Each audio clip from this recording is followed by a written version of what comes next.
Hello mon petit padawan, aujourd'hui tu me retrouves à mon bureau pour un nouvel épisode de Les mythes de la boxe.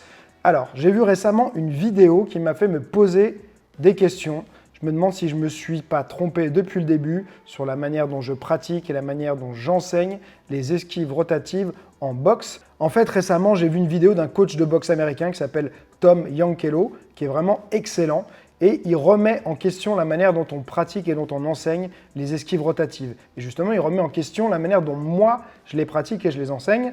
Donc, ça m'a fortement intéressé, toujours garder l'esprit ouvert. Et en fait, en regardant sa vidéo, j'aurais tendance à dire qu'il a plutôt raison. Donc, je voulais te partager cette découverte avec moi. J'ai commencé à modifier la manière dont je pratique les esquives rotatives. Et puis, tu vas voir, c'est peut-être pas tout noir ou tout blanc, mais c'est vraiment quelque chose d'intéressant.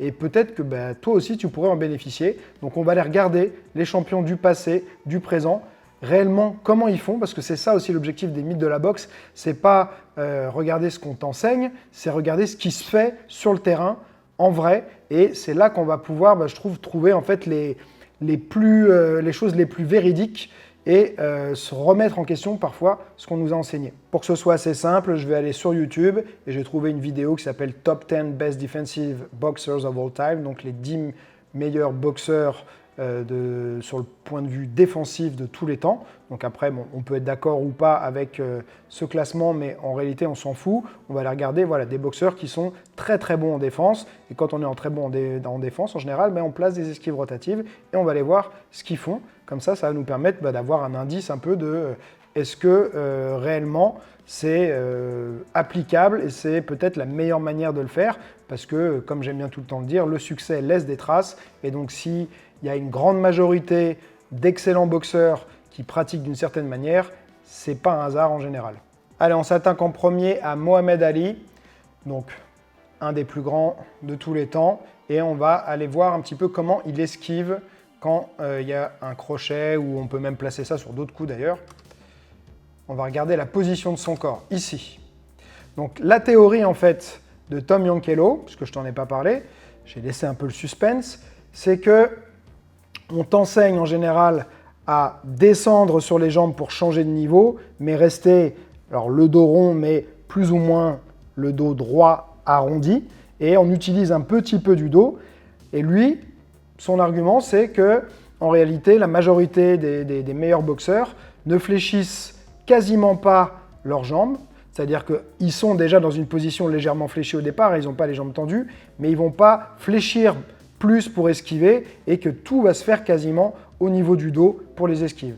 Et donc là, je vois Mohamed Ali qui est vraiment complètement le dos à l'horizontale, les jambes fléchies quand même, mais le dos complètement à l'horizontale. Donc déjà, c'est intéressant de voir que c'est souvent quelque chose qu'on te dit de ne pas faire. Alors, pour la boxe anglaise, ça passe. On risque quand même peut-être un peu plus de se faire contrer en uppercut. Mais normalement, si on est en train d'esquiver comme ça, c'est qu'il n'y a pas un uppercut qui est en train d'arriver tout de suite. Et ce qu'on va voir, c'est que souvent, on est très rapide à se relever quand on n'utilise que le dos. Et puis, pour la boxe pied-point, par contre, ça peut être un peu plus dangereux s'il y a les genoux qui sont autorisés notamment. Alors, on va continuer à regarder, voir s'il y a une autre esquive un peu plus loin de Mohamed Ali. Là, j'ai trouvé un autre passage. Donc, on va voir Mohamed Ali qui va esquiver. Ça va être au ralenti et boum. Donc, on voit, il est à nouveau complètement plié en deux. Les jambes, on ne voit pas très bien, mais il n'est pas. En fait, on voit quand même que son bassin n'a pas changé beaucoup de niveau. Si je reviens légèrement en arrière, hop, on va regarder la hauteur de son bassin ici. Et on va voir qu'au moment où il va faire son esquive, voilà, le bassin ne change quasiment pas de niveau. Donc si le bassin n'a pas changé de niveau, c'est qu'il n'a pas fléchi davantage sur ses jambes. Un autre moment intéressant où il va esquiver, mais en mouvement. Donc ici, hop, on voit qu'il esquive à nouveau, toujours cette position, vraiment quasiment plié en deux, le dos à l'horizontale, et il s'en va. Et c'est très rapide. Quand on revient ici, on va regarder à nouveau, il se déplace, hop, et il est tout de suite ressorti. Donc là, vraiment, pour réussir à le contrer en uppercut, il faut vraiment avoir un timing de fou, et il faut vraiment, en fait, quasiment qu'on ait un enchaînement où il y avait déjà l'uppercut qui était en train de partir, parce que on n'a pas le temps de se dire tiens, il a la tête en bas et d'envoyer son uppercut, de réagir. C'est très très très rapide. Alors là, on va voir un autre moment où il n'est pas exactement dans la même position. Hop, ici, Là, il a fléchi au niveau des jambes. Donc, ce qui est intéressant, voilà, c'est ce que je te disais, c'est de ne pas se dire que c'est tout noir ou tout blanc, que c'est cette manière-là qu'il faut faire et absolument pas l'autre. Je pense qu'il faut savoir utiliser les deux en fonction du moment, en fonction de la situation, en fonction de ses appuis. Mais on va voir quand même qu'il y a une tendance, en tout cas, qui se dessine. Mais là, on voit qu'il est quand même descendu très bas. On voit clairement la hauteur de ses hanches qui est beaucoup plus basse que celle de son adversaire, alors qu'ils font plus ou moins la même taille. Et si on revient un peu en arrière, on va voir que de toute façon, il y a un gros changement de hauteur. Ici, on voit la hauteur de ses hanches entre le moment où il est là et le moment où il esquive. Il y a un changement de niveau. On voit clairement une flexion ici au niveau des genoux et une flexion aussi au niveau de la hanche. Donc là, il n'a pas utilisé uniquement son dos. Allez, on change de boxeur. Maintenant, on est sur Roy Jones. Donc là, ça va très vite. Roy Jones, extrêmement rapide. Je vais remettre un tout petit peu en arrière parce que du coup, on n'a pas bien vu tellement ça a été rapide. Mais on va voir, ce n'est pas exactement une esquive rotative, mais on voit quand même déjà dans sa manière de descendre la même chose que Ali.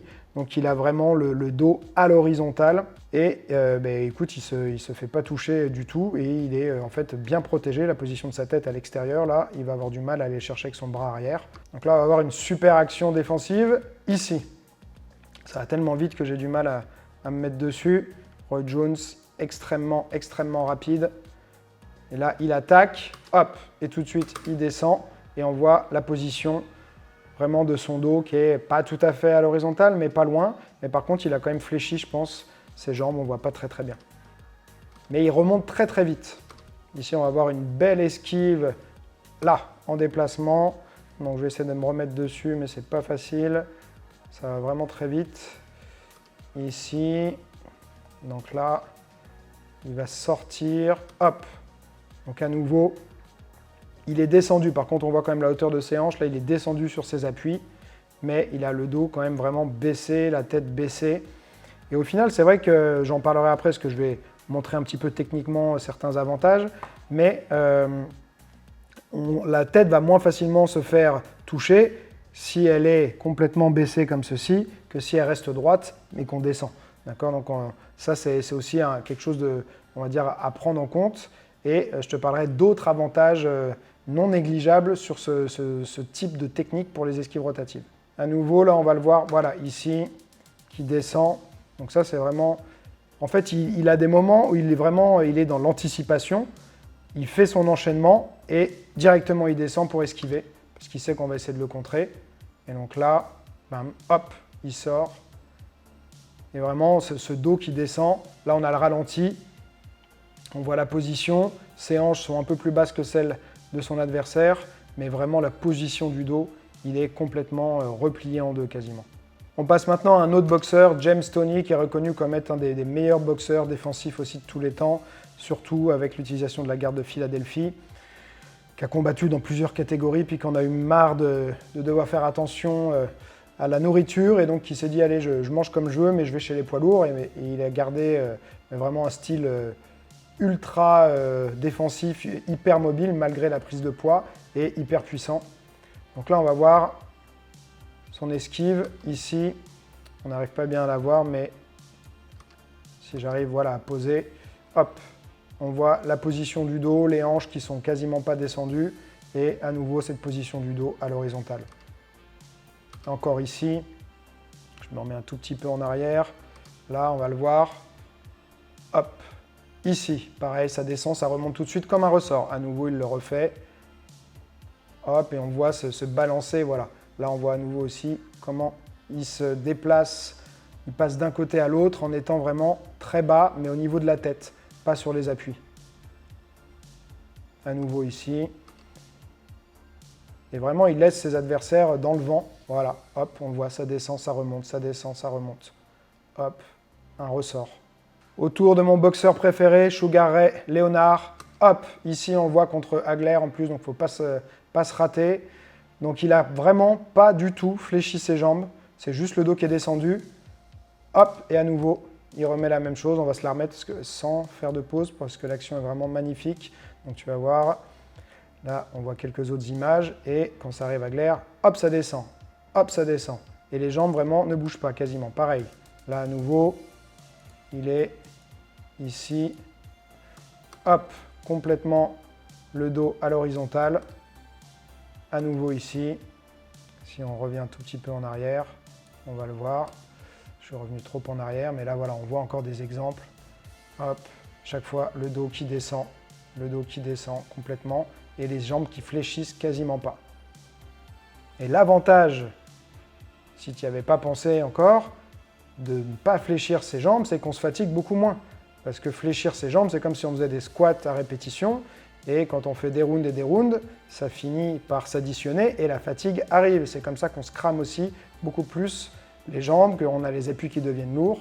Donc, c'est intéressant pour moi d'avoir cette approche-là, parce qu'on va s'économiser tout en étant aussi efficace, si ce n'est plus, en termes de défense, parce qu'on arrive à descendre et remonter très très vite. Alors, on passe maintenant à Lomachenko.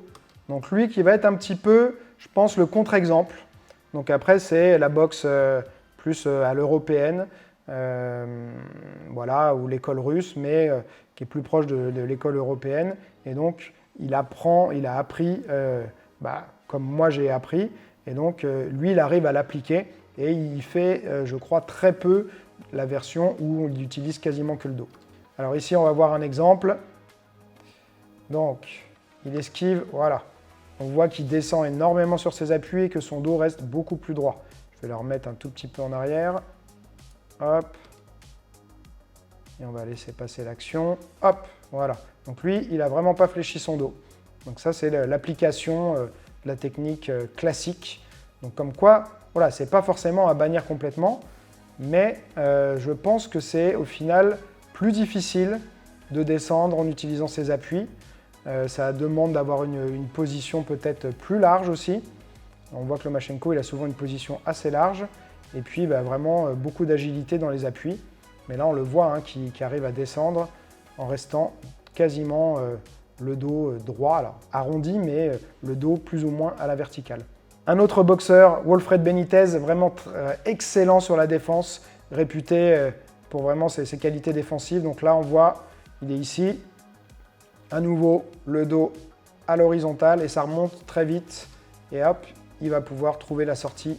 Pareil encore, là on le voit contre Sugar Ray, contre qui il avait perdu. Mais Sugar Ray a priori dit qu'il n'avait jamais autant frappé dans le vide contre aucun autre boxeur. Et quand on sait la qualité des combattants que Sugar Ray a affronté, ça en dit quand même beaucoup. Et là on voit, hop, voilà, à nouveau une esquive ici, quasiment pas de changement au niveau de la hauteur des hanches et le dos qui se met à l'horizontale. Il est revenu tout de suite, très rapidement debout. On voit à chaque fois cette position, hop, de descente du dos. Vraiment, moi ce que je vois, c'est un ressort. Travail de ressort, voilà, là c'est pareil, c'est magnifique. Il sort derrière avec ça, il met complètement son adversaire dans le vent. Donc c'était un boxeur qui était très très difficile à toucher. Et à toucher nettement, quand il se faisait toucher, c'était toujours absorbé. Excellent boxeur à étudier. Vraiment, c'était très très beau ce qu'il faisait. On s'attaque à un autre boxeur, Floyd Mayweather. On ne peut pas l'exclure d'un classement des meilleurs boxeurs de tous les temps, surtout quand on parle de défense. Extrêmement, extrêmement difficile à toucher, invaincu. Et donc là, on va voir très rapidement contre Canelo. Il lui avait vraiment donné une leçon à l'époque. Et on va voir son esquive ici. La position du dos complètement à l'horizontale et par contre il descend quand même sur ses appuis. À nouveau on va voir ici, hop, l'esquive, donc ça c'est une de ses spécialités, il envoie son bras arrière en direct, le cross, et il plonge et descend à chaque fois pour éviter de se faire contrer en crochet du bras avant, parce que souvent quand on envoie son direct du bras arrière, un contre qui est assez fatal, c'est le crochet du bras avant, et donc là on le voit qui descend et tout de suite esquive. C'était vraiment magnifique, je vais me la remettre juste pour le plaisir. Là, donc là, on voit, il défend beaucoup avec sa garde de Philadelphie. Il ne fait pas tant d'esquives que ça, mais voilà, là, c'était vraiment magnifique. On remonte dans le temps et on va voir Willie Pep. Vraiment, c'est pour moi un des précurseurs du déplacement innovateur en boxe anglaise. Et donc là, voilà, on voit une esquive avec le dos presque à l'horizontale, mais en tout cas, il n'est pas du tout descendu. Alors, il a un peu de flexion dans les jambes, mais ses hanches ne sont pas descendues. Et surtout, ses pieds sont extrêmement rapprochés. Et on ne pourrait jamais faire l'esquive rotative en restant le buste plus à la verticale en ayant les pieds si rapprochés, c'est extrêmement difficile. Donc ça lui permet de se déplacer et d'esquiver en même temps très facilement. Voilà, là aussi, on va le revoir. Une autre action ici où on le voit complètement le dos à l'horizontale et qui va pouvoir sortir. Il le refait encore une deuxième fois ensuite. Pareil, là on voit, il frappe et hop, il descend. Et c'était vraiment quelqu'un avec des déplacements un peu la Lomachenko. On croit qu'il y en a qui pensent que Lomachenko a inventé ce style de déplacement. Mais non, lui, il mettait complètement dans le vent ses adversaires. Il partait sur les côtés, il décalait. Et c'était vraiment magnifique, aussi bien en termes de déplacement que de mobilité de buste et que d'attaque. Donc vraiment un boxeur à étudier qui est vraiment hyper intéressant et pas assez connu, je pense, à notre époque. Là, regarde cette action, hop, il passe en dessous et ensuite la main dans le dos pour le rediriger, comme peut faire Lomachenko. Donc ça, vraiment, même ce côté un peu de manipulation de son adversaire, du corps de son adversaire, c'est vraiment pas nouveau, puisque Willie Pep, je ne sais plus quelle année c'est, mais de tête, je crois que c'est dans les années 40, donc c'est vraiment pas tout récent. Maintenant, on passe à Pernell Whitaker, donc un boxeur qui est souvent comparé à comme un peu une sorte de Floyd Mayweather, mais plus percutant. Et il y en a qui le trouvaient du coup plus divertissant aussi à regarder. Et excellent sur la défense, extrêmement dur à toucher. Alors lui, on va voir là par exemple qu'il est capable par contre de descendre très bas sur ses appuis. Donc là, on va avoir une action où il esquive et regarde la hauteur, il va même s'asseoir carrément sur les cordes pour esquiver. Et il arrive à se relever quand même sans se faire toucher. Mais en général, il a quand même, voilà, il a cette position du dos, on ne voit pas bien, mais là on voit quand même une partie du dos qui est ici, qui est complètement à l'horizontale, on voit la tête de l'autre côté. Mais par contre, il met beaucoup plus de flexion, lui, dans ses jambes, donc il descend sur ses appuis, en plus de descendre complètement son dos. Là, regarde cette action, hop, le dos qui descend complètement, et il ressort. Il met complètement dans le vent, voilà, à nouveau, le dos, boum, il contre, il descend. Ça fait vraiment l'ascenseur, et toujours cette idée de ressort. Alors maintenant, on passe à un ovni, Nicolas Nicolino, donc un homme qui faisait des trucs de malade. Il n'est pas extrêmement connu, mais voilà, on voit des actions où il bougeait quasiment pas. Donc lui, c'est vraiment l'efficacité dans le sens où c'est très peu de mouvements, beaucoup de mouvements en fait vraiment qui viennent du dos et de la tête, et extrêmement, pour pas dire impossible, à toucher. C'était vraiment un enfer, quoi. Et on va voir un petit peu la position de son dos. Donc lui, il arrive à descendre. On ne voit pas bien, là, la qualité d'image est vraiment pas super, mais voilà. On voit son dos qui est complètement... alors, il arrivait à vraiment avoir une flexion dans le dos, mais sans descendre complètement à l'horizontale, mais on voit que la partie haute, la partie thoracique de son dos, est à l'horizontale, et il n'y a aucune flexion au niveau des jambes, parce que la hauteur de ses hanches ne bouge pas du tout. Voilà, il reste comme ça, il est capable de rester comme ça, et il associe du coup des mouvements de tête à son dos. Là, c'est assez hallucinant, cette technique de boxe. Là, on voit, voilà, il a fait une belle sortie, encore en mettant le dos à l'horizontale. Et c'est vraiment, voilà, un ovni, parce que parfois, il perdait ses combats parce qu'il n'avait pas suffisamment touché son adversaire, mais son adversaire n'arrivait pas à le toucher non plus, mais juste ça donnait l'impression qu'il faisait que défendre et pas assez attaquer. Et donc voilà, parfois les juges donnaient celui qui avait le plus l'intention et l'envie de gagner en attaquant beaucoup. Alors j'ai été chercher une autre vidéo parce qu'il ne l'a pas mis dans le top 10, et pour moi on ne peut pas parler de ce style d'esquive rotative sans parler de Joe Frazier, qui vraiment le faisait à merveille. Et ça lui permettait d'avancer en continu.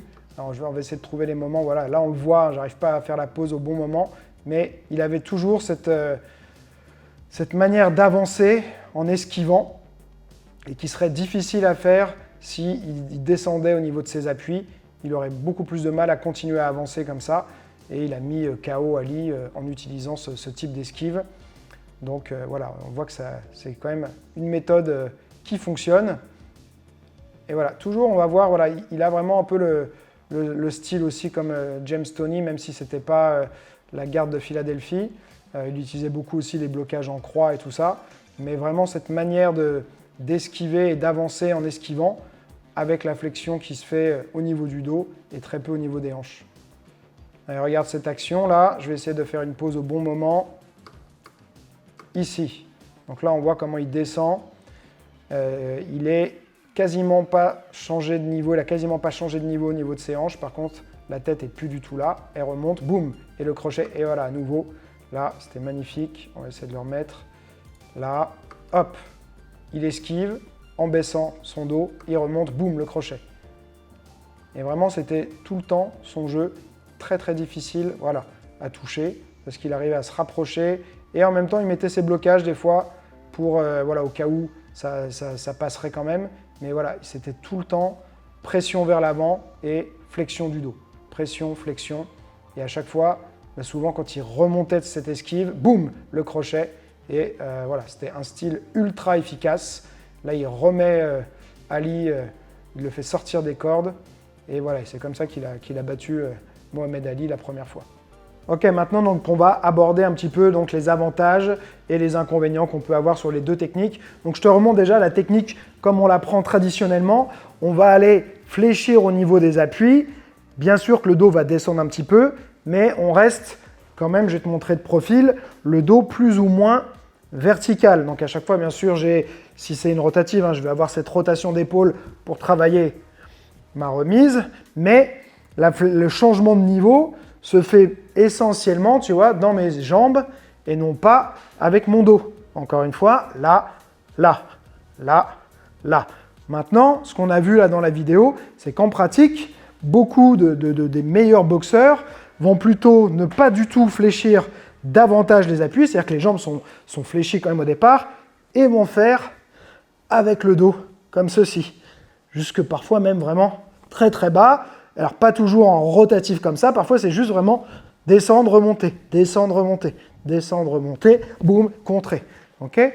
L'avantage, comme j'ai dit avant, c'est qu'on va beaucoup moins se fléchir, on va beaucoup moins se fatiguer. Les appuis, forcément, si je fais souvent ce mouvement, tu vois, regarde au niveau de mes appuis, là j'ai un vrai travail au niveau de mes cuisses. Et on sait que les cuisses, c'est ce qui pompe le plus dans le corps, c'est les plus gros muscles du corps, c'est ceux qui vont le plus tirer sur ton cardio. Alors que si tu es capable d'être plus avec ton dos comme ceci, et surtout tu peux avancer et te déplacer comme ceci, hop, plus facilement en faisant avec ton dos, hop, tu es en train de combattre, tu veux te déplacer, hop. Et autre point important, quand je descends comme ceci, ma tête elle est droite encore, et donc là, en fait, simplement, je vais avoir besoin d'aller encore plus bas, alors que si je mettais juste ma tête ici, ça va passer plus facilement au-dessus. Tu vois, sans rien changer, là j'ai la tête levée, enfin levée, je m'entends, hein, c'est-à-dire que je ne suis pas comme ça, mais je regarde quand même devant moi. Le moment où je fais ça, je vais gagner 15 à 20 cm vers le bas, donc j'aurai moins besoin de descendre. Donc il y a à la fois le mouvement du dos, mais il y a aussi la position de la tête, le fait de ne plus avoir la tête levée. C'est comme déjà si je me mettais comme ça, je vais pouvoir faire passer un coup plus facilement, alors que si je reste droit, bah, je dois descendre beaucoup plus. Donc vraiment, ce mouvement-là, hop. Alors il faut renforcer les muscles spécifiques. Forcément, hein, ceux qu'on voit faire ça, ils ont développé leurs muscles pour être ultra explosifs et vraiment avoir ce côté ressort, ça monte, ça descend très rapidement. Mais je pense que c'est quelque chose d'intéressant à intégrer et du moins qui vaut le coup d'essayer parce que voilà, ça a des avantages. Une fois qu'on maîtrise bien, moi j'ai l'impression qu'on va plus vite à descendre et à remonter. Et surtout, bah, comme j'ai dit, on va moins se fatiguer. Et puis, bah, s'il y a énormément de champions qui font leurs esquives comme ça, c'est pas pour rien, c'est pas un hasard, c'est pas qu'ils font mal la technique, comme on pourrait se le dire. Qui on est pour venir dire, bah non, ce boxeur-là, il n'a pas une bonne technique.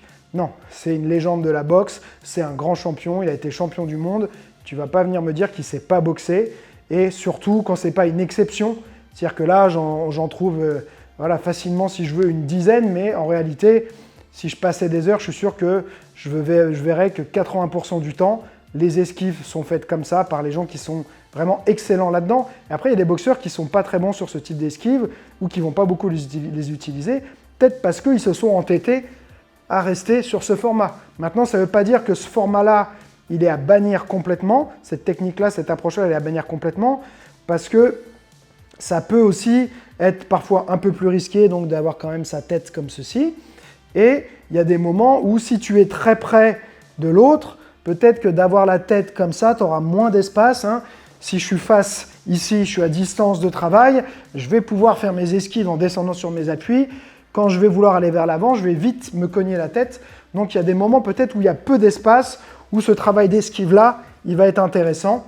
Et puis quand il y a quelqu'un qui te rentre dedans, qui vient de loin, ou que toi tu avances et que tu te rapproches, d'être capable de descendre avec ton dos et d'économiser ton énergie au niveau des jambes, ça peut être super intéressant. Voilà, donc j'espère que ça t'aura peut-être ouvert les yeux sur la manière dont tu pratiques tes esquives, que ça va t'aider aussi à les faire plus facilement, parce que c'est vrai que ça peut être difficile de les placer comme ceci, c'est-à-dire qu'on arrive à les faire en exercice, on arrive à les faire en répétition, et puis en combat, on a du mal à les sortir, et peut-être que pour toi, ce qui va te débloquer, c'est finalement de changer la technique et d'utiliser celle qui est utilisée par les plus grands champions. Voilà mon petit Padawan, j'espère que ça t'a plu. Si tu as des idées pour d'autres techniques, d'autres choses peut-être qui ne te semblent pas claires, des choses que tu as vues en combat, qu'on te dit de ne pas faire mais qui pourtant fonctionnent et que tu vois faire chez d'autres champions, mets-le-moi en commentaire, je me ferai un plaisir d'aller analyser ça pour un nouvel épisode des mythes de la boxe. Si tu as aimé la vidéo, bien sûr, laisse-moi aussi un commentaire pour me le dire, ça aide la vidéo à être mise en avant. Appuie sur j'aime, abonne-toi à ma chaîne et je te dis à très vite et n'oublie pas, celui qui croit savoir n'apprend plus, alors garde l'esprit ouvert.